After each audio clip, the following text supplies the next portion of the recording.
Mercury and the Woodman.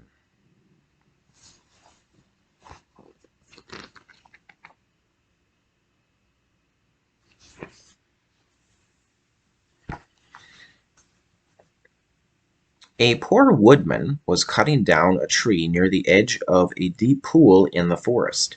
It was late in the day, and the woodman was tired. He had been working since sunrise, and his strokes were not so sure as they had been early that morning. Thus it happened that the axe slipped and flew out of his hands into the pool.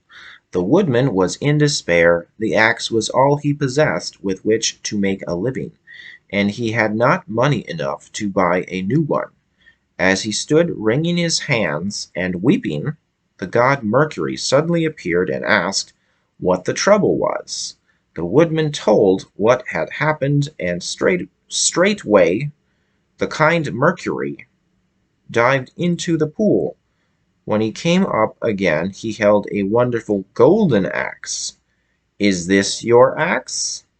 Mercury asked the woodman. "No," answered the honest woodman, "that is not my axe." Mercury laid the golden axe on the bank and sprang back into the pool.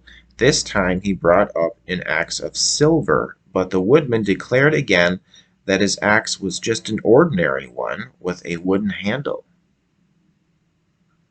Mercury dived down for the third time, and when he came up again he had the very axe that had been lost.